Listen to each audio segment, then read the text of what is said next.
In the name of Allah, which is the most beneficent and the merciful God. Dear students of FSC second year, last time we will cover the section of growth and development in the plants. Today we are going to discuss about the development and growth in animals. आज हम लोग animals and animals के अंदर growth and development के process को देखेंगे। हम लोगों ने बच्चों प्लांट का थॉरली डिस्कस किया, किस तरह वहाँ पर ग्रोथ होती है, ओपन ग्रोथ होती है, किस तरह डेवलपमेंट होती है। एनिमल्स में ग्रोथ एंड डेवलपमेंट को समझने के लिए आप लोगों को एम्ब्रियोलॉजी का पता होना चाहिए कि एम्ब्रियोलॉजी क्या होती है। बच्चों, अगर मैं इसका लफ्जी मतलब लिख दूं तो it's a study of embryo. It's a study of embryo. ये एम्ब्रियो की स्टडी होती है। अब व्हाट इज एम्ब्रियो? एम्ब्रियो आप लोगों को पता है कि 3 मंथ तक जो है बॉडी में अगर कोई ऑर्गेनिज्म रहता है तो उसको एम्ब्रियो बोलते हैं, और एम्ब्रियो फिर 3 से 9th मंथ तक फीटस कहलाता है। ये मैंने आपको लास्ट टाइम बताया। तो बच्चे, embryology basically it is the study in which growth and development occur from single fertilized egg to the complete living beings like his parent।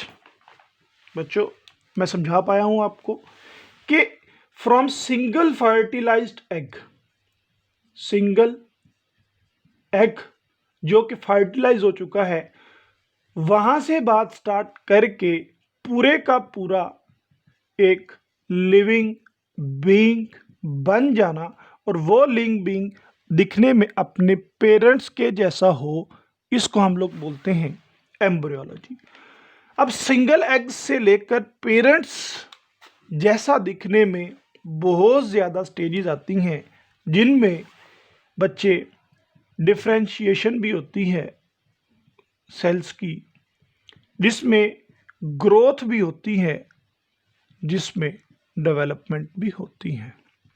इसको हम लोग एम्ब्रियोलॉजी कहते हैं। एम्ब्रियोलॉजी बच्चों एक बड़ी बिगर सेंस है, यानी study of embryo, study of formation of whole of the structures in the fertilised egg is the embryology. तो बच्चों, ये एम्ब्रियोलॉजी का थोड़ा सा बैकग्राउंड था। अब हम ग्रोथ एंड डेवलपमेंट जो एनिमल्स में होती है उसका एक स्केच देखते हैं किस तरह से होती है। हम लोगों ने पढ़ा गैमीटोजेनेसिस। क्या होती है भाई ये? Gametogenesis is the, genesis mean formation and gameto mean gametes. तो it's a formation of gametes, formation of gametes. और गैमीट्स कौन कौन से होते हैं भाई? एग होता है और स्पर्म होता है। तो एग और स्पर्म की प्रोडक्शन गैमीट्स या गैमीटोजेनेसिस कहलाती है। गैमीटोजेनेसिस के बाद बच्चे ये गैमीट्स आपस में मिलते हैं, उसको बोलते हैं fertilisation. Fertilisation is the fusion of gametes, is the fusion of gametes, यानी एग एंड स्पर्म्स के ऊपर लिखा हुआ। फिर फर्टिलाइजेशन जब हो जाती है, आगे बच्चे हमें नहीं पता कि क्या है ये लफ्ज़ क्लीवेज, ही हम लोगों ने याद सीखना है। फिर होती है बच्चे क्लीवेज। क्लीवेज क्या है कि एक सेल से, यानी कि स्पर्म और एग जो जाइगोट बन चुका है और ये जाइगोट 2n है, यहाँ से लेकर अब डिवीजन स्टार्ट हो सेल्स की, यानी कि 2 सेल्स बने माइटोसिस के ज़रिए से, 4 बने, 8 बने एंड सो ऑन। तो माइटोसिस के ज़रिए से डिवीजन होना, इट्स अ क्लीवेज। और ये क्लीवेज का रुकना नहीं, बल्कि चलते रहना, एक स्टेज ऐसी आ जाना जिसको हम बोलते हैं ऑर्गेनोजेनेसिस।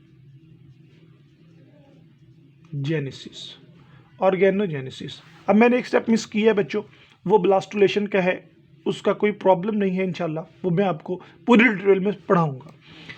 तो ऑर्गेनोजेनेसिस क्या है कि माइटोटिक डिवीजन होते होते, जाइगोट से डिवीजन होते होते क्या बन जाना? फॉर्मेशन ऑफ ऑर्गन्स, बच्चों ऑर्गन्स का बन जाना, जैसे हार्ट है, ब्रेन है, सबसे पहले इंसान में ब्रेन्स बनता है, याद रखना ब्रेन बनता है। ऑर्गेनोजेनेसिस, ऑर्गन बन जाना, बच्चों जब ऑर्गन बन गए आप लोगों को पता है तो फिर ऑर्गन सिस्टम बनते हैं, या फिर हम यूं कह लेते हैं कि अब ऑर्गेनिज्म जो है उसकी डेवलपमेंट कंप्लीट हो चुकी है, अब वो ग्रो करेगा। ग्रोथ का मतलब क्या है कि इंक्रीज इन साइज, वो अपने साइज में इंक्रीज हो और इंक्रीज होने के बाद अपने पेरेंट जैसा बन जाए। ये है basically growth and development in animals के सिंगल फर्टिलाइज्ड एग से बात स्टार्ट हो तो पेरेंट पे यानी कि लिविंग बीइंग पे जाके ख़त्म हो, गैमीट्स बने, गैमीटोजेनेसिस, फर्टिलाइजेशन हो, फ्यूजन ऑफ गैमीट्स, क्लीवेज यानी कि फ्यूजन ऑफ गैमीट्स से जाइगोट बना है उसकी डिवीजन्स हो, और इसके बाद ब्लास्टुलेशन होती है, वो मैंने नहीं लिखा। जब डिवीजन स्टार्ट हो जाएं तो ऑर्गेनोजेनेसिस हो, ऑर्गन बने, जब ऑर्गन बनना शुरू हो जाएं तो फिर उस ऑर्गेनिजम्स की ग्रोथ हो, इतनी ग्रोथ हो कि वो बड़ा होकर एक पूरा इंडिविजुअल बन जाए जो अपने पेरेंट्स की जिस तरह का हो। तो अब बच्चे ये सारे के सारे एनिमल्स में इसी तरह होता है, इसलिए इसको बोला जाता है these are the key points, these are the key points in growth of the animal, in animals growth. सारे के सारे जो वर्टिब्रेट हैं बच्चों, क्या वर्टिब्रेट किसको बोलते हैं भाई, शाबाश, जिनकी वर्टिब्रा होती है यानी बैकबोन वाले ऑर्गेनिज्म, सारे के सारे वर्टिब्रे में ये प्रोसेस होता है growth and development in animals में। अब हम मॉडल लेंगे चिक का और चिक में देखेंगे किस तरह से डेवलपमेंट होती है, चिक में देखेंगे किस तरह से ग्रोथ होती है। चिक एक बर्ड है। लें भी बच्चे, अब हम लोग डेवलपमेंट और ग्रोथ चिक में देखेंगे तो स्टेप बाय स्टेप हम लोग बात करेंगे। सबसे पहला स्टेप है फर्टिलाइजेशन एंड इंक्यूबेशन। बच्चे चिक को हम लोगों ने क्यों लिया है as a role model, because जो जो स्टेप्स इसमें होते हैं वो सारे के सारे स्टेप्स वर्टिब्रेट्स में डेवलपमेंट के दौरान देखे जा सकते हैं, तो इसलिए हम लोगों ने चिक को as a source of model लिया है। तो फर्टिलाइजेशन एंड इंक्यूबेशन में नेम इंडिकेट कर रहा है कि फर्टिलाइजेशन होती है और इंक्यूबेशन क्या होती है, ये हम लोग वन बाय वन डिस्कस करते हैं। फर्टिलाइजेशन चिकन में या चिक में बच्चे ओविडक्ट में होती है, जिस तरह इंसानों में होती, ओविडक्ट में यानी कि फैलोपियन ट्यूब हमने पढ़ा था इंसानों में। ओविडक्ट में फर्टिलाइजेशन हो जाती है, मतलब फर्टिलाइजेशन इंटरनल होती है बॉडी के अंदर, इंटरनल फर्टिलाइजेशन। उसके बाद एग जाता है यूट्रस में, कहाँ पे, यूट्रस में, और यूट्रस को शेल ग्लैंड भी बोला जाता है, it is the shell gland. इसी फर्टिलाइज्ड एग के अराउंड आप लोगों ने देखा होगा काफ़ी सारे शेल्स होते हैं, और सबसे मेजर सेल जो होता है वाइट कलर का अंडे के बाहर दिखाई दे रहा होता है उसको शेल बोलते हैं, और वो यूट्रस में यानी कि शेल ग्लैंड में जाके शेल बनता है। और इसके बाद fertilised egg will be hatched from the body, वो बॉडी से बाहर आ जाता है और फिर बॉडी से बाहर आकर उसको इंक्यूबेट किया जाता है ताकि उससे बेबी की बर्थ हो।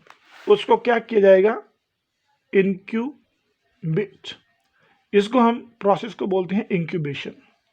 बच्चे बॉडी का जो टेम्परेचर चिकन का होता है वो 36 होता है, 37 होता है, लेकिन उस टेम्परेचर पर अंडे की जो डेवलपमेंट है वो नहीं हो सकती। अंडे को बच्चे पैदा करने के लिए टेम्परेचर 39 चाहिए होता है, 39, 40, 41 टेम्परेचर चाहिए होता है, जो कि चिकन की बॉडी से ज़्यादा है, तो इस वजह से वहाँ पर बच्चे की पैदाइश शुरू नहीं होती। जिनके जहन में तो क्वेश्चन था मैंने आंसर दे दिया। तो बच्चे इंक्यूबेशन मशीन होती है जिसमें टेम्परेचर दिया जाता है। आगे तो रवायती तरीकों से मुर्गी के परों के नीचे रख देते थे कि मुर्गी बैठी रहे, चिकन बैठा रहे, और 21st डे जो होता था बच्चों, वो 21st डे उससे यंग वंस निकल आते थे, छोटे छोटे से बच्चे जो उनके थे वो निकल आते थे। लेकिन अब इंक्यूबेशन जो है वो दी जा रही है मशीन्स में, जिसको इंक्यूबेटर बोलते हैं। जिस तरह आप लोगों का ओवन है ना, ओवन बच्चों, ओवन में भी आप लोग टेम्परेचर सेट करके 39 या 41 टेम्परेचर सेट करके 21 दिन के लिए आप लोग अंडे रखो, उसमें से भी बच्चे निकल आते हैं। ये हम लोगों ने एक्सपेरिमेंट किया हुआ है। तो इंक्यूबेटर या इंक्यूबेशन जो भी है, ये बेसिकली एग को, जो फर्टिलाइज्ड एग हैच हुआ है hen की बॉडी से, उसको टेम्परेचर दे के 21st डे तक उसको टेम्परेचर देना और फिर इसके बाद वहाँ से एक बच्चा निकाल लेना। It's a basically incubation. जब उसका बेबी निकल आता है, उस दौरान बच्चों बहुत ज़्यादा इवेंट्स होते हैं जो हम लोगों ने अभी स्टार्ट करने हैं। तो फर्टिलाइजेशन एंड इंक्यूबेशन के बाद हम लोग स्टार्ट करते हैं कि किस तरह से वो 21st डे जो बच्चा निकलता है, वो एक हैच्ड एग से बच्चा किस तरह से बनता है। 21 दिन के प्रोसेस में ये क्या क्या होता है, हम लोग एक एक चीज़ को डिस्कस करने जा रहे हैं। सबसे पहले हम लोगों ने बच्चे डिस्कस करना है क्लीवेज को। किसको?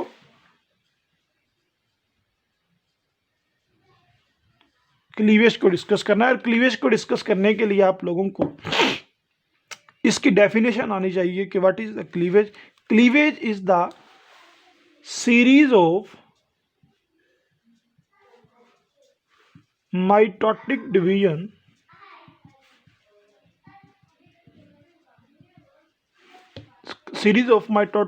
division that occur in fertilized egg is called cleavage. इसको बच्चों क्लीवेज बोलते हैं कि ये सेल का टूट जाना। और ये बहुत ज़्यादा सेल्स में डिवाइड हो जाती है, सीरीज ऑफ माइटोटिक डिवीजन्स। जब एक एग में, फर्टिलाइज्ड एग में सीरीज ऑफ माइटोटिक डिवीजन्स होगी तो वो बहुत ज़्यादा सेल्स में डिवाइड होगी। अब इससे जो सेल्स बनेंगे उसको बोलते हैं ब्लास्टोमेयर। क्या बोलते हैं जी? ब्लास्टोमेयर्स, ये जो सेल्स बनेंगे।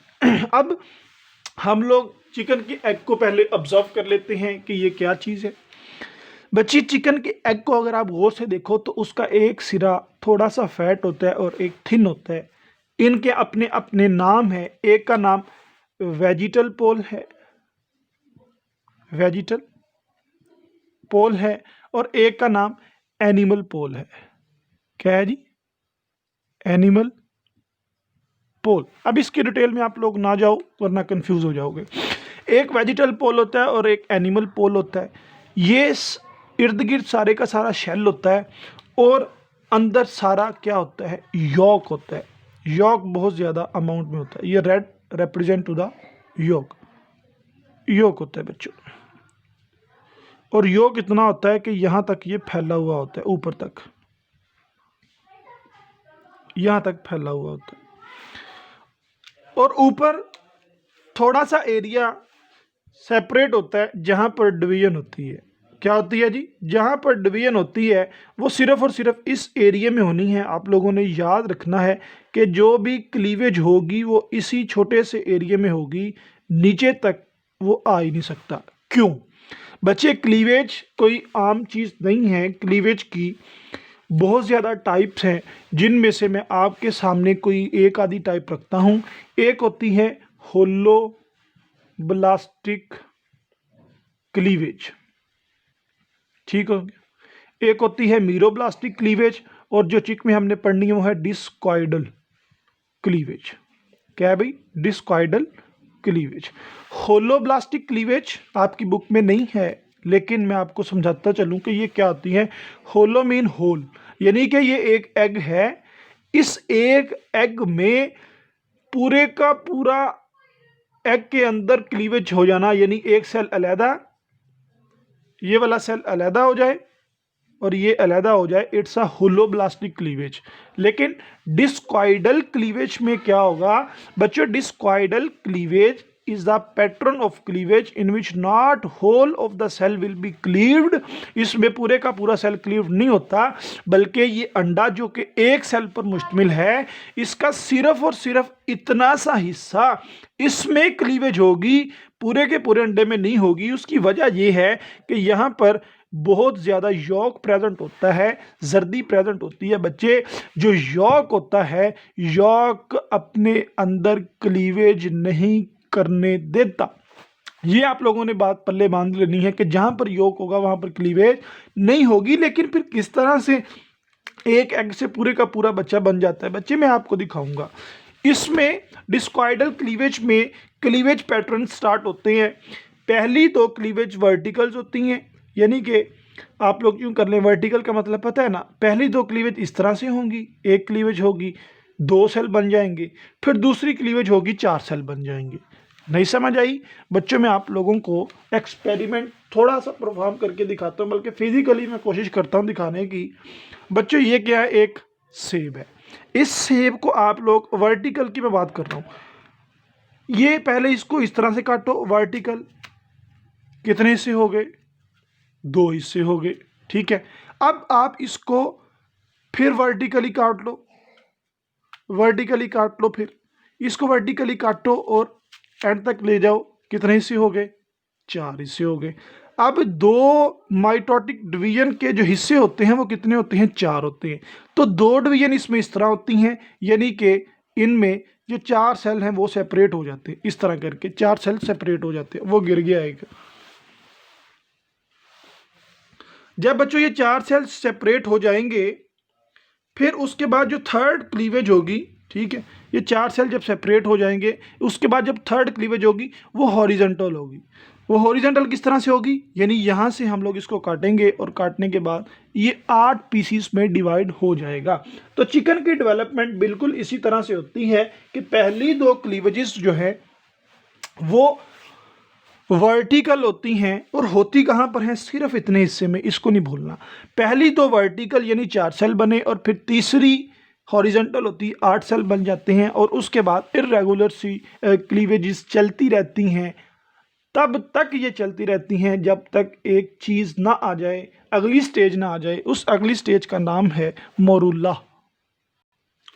ये जो मोरूला है बच्चों, याद रखना है, फिर मैं बार बार आपको कह रहा हूँ कि गलती ना कर जाना। सिर्फ इतने से हिस्से की हम बात कर रहे हैं कि इतने हिस्से में सेल डिवीजन होती जा रही है, होती जा रही है, होती जा रही है।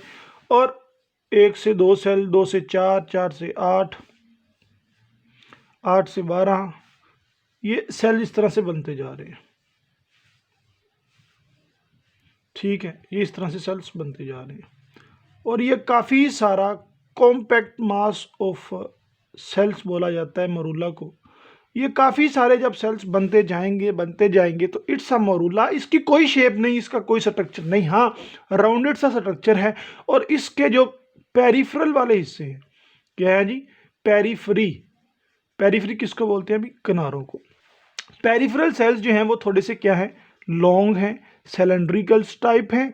और जो अंदर सेल्स मौजूद हैं वो क्या है भाई? शॉर्ट हैं और राउंड हैं मरूला में। और इसमें कुछ भी नहीं होता मरूला में। ये 2 चीज़ें बच्चों आप लोगों ने जहन में रखनी है कि इस तरह से इसमें मरूला में परफॉर्म होता है। और morula consist of a disc shape mass which having 2 layers in thickness lying close to the yolk. यानी ये जो सेल्स हैं आगे चलकर 2 लेयर्स बनाएंगे, उसको बोलते हैं ब्लास्टुला। आपकी बुक में इसी में ही लिखा हुआ है मरूला कि 2 लेयर्स में अरेंज हो जाते हैं ये सेल। लेकिन बेसिकली ये जो प्रोसेस है ये अगले स्टेप में होता है, जिसका नाम है ब्लास्टुलेशन, या फिर उसको बोलते हैं ब्लास्टुला स्टेज। बच्चों ब्लास्टुला में ये नेक्स्ट स्टेज है। अब ब्लास्टुला में वही मरूला वाले सेल्स जो हैं वो 2 लेयर्स में डिवाइड हो जाते हैं। कितनी लेयर्स में डिवाइड हो जाते हैं? 2 लेयर्स। यानी कि अगर मैं आप लोगों को दिखा सकूं कि इस तरह से करके ब्लास्टुला का एक स्ट्रक्चर है, और इसमें वो 2 सेल, वो जो सारे के सारे सेल्स थे वो बेसिकली 2 लेयर्स में डिवाइड हो जाते हैं। कितनी लेयर में डिवाइड हो जाते हैं? 2 लेयर में डिवाइड हो जाते हैं। और 2 लेयर में डिवाइड होने के बाद उनके अंदर स्पेस भी नहीं थी, लेकिन इनके अंदर ये एक कैविटी बचती है, एक कैविटी बचती है। इसका नाम है ब्लास्टोसील। इसका नाम है blastocoel is a cavity which present inside the two layers of the blastula. तो बच्चे, अगर मैं आप लोगों को आपकी बुक की डायग्राम के मुताबिक इस एग पर लेकर आऊं, तो इस एग की ये वाला हिस्सा जो है यहाँ पर डिवीजन हो रही है, ठीक है। मैं इसको ज़रा थोड़ा सा आपको मॉडिफाई करके दिखाता हूँ ब्लास्टोला के लिए। इसमें ये पोर्शन थोड़ा सा उभरा सा हो जाता है, यानी कि इस तरह का हो जाता है पोर्शन, इस तरह का पोर्शन हो जाता है। ये जो किनारे हैं दोनों तरफ से, इनको बोला जाता है these are the zone of junction. ये क्या है? Zone of junction. ये भी और ये जोन ऑफ जंक्शन जो कि किनारों पर हैं, यानी कि पेरिफेरल पार्ट पर हैं, ये अटैच होते हैं विद द यॉक। ये अटैच होते हैं उसकी अंडे की जर्दी के साथ। तो इसके बरअक्स ये जो उभरा सा हिस्सा है, इसको बोलते हैं कैप। क्या बोलते हैं? कैप। ये जो कैप होती है ये डीटैच होती है। ये क्या होती है? अटैच नहीं होती, बल्कि it's a detach from York.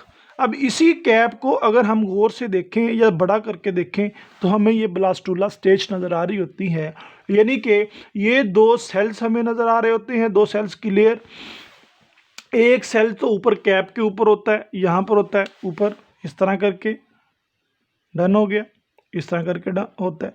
और यहाँ पर ब्लास्टोसील होती है और नीचे एक यॉक के साथ अटैच हुआ होता है, और ये जोन ऑफ जंक्शन है जो यॉक के साथ अटैच होते हैं। तो इस तरह करके ये एक ब्लास्टुला स्पेस बनती है।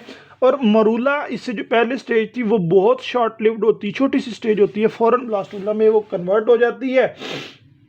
और बच्चे, ये जो डिस्क्वाइडल कैप है ऊपर, ये जो डिस्क्वाइडल कैप है, इसको हम लोग ब्लास्टोडम बोलते हैं। और ये जो मार्जिनल एरिया है, मार्जिनल एरिया, हम इसको जोन ऑफ जंक्शन बोलते हैं। और ये यहाँ से इसके साथ अटैच रहता है, ठीक हो गया, एडहेरेंट रहता है। अब इसके बाद हम बात करते हैं गैस्ट्रुला की या फिर गैस्ट्रुलेशन की।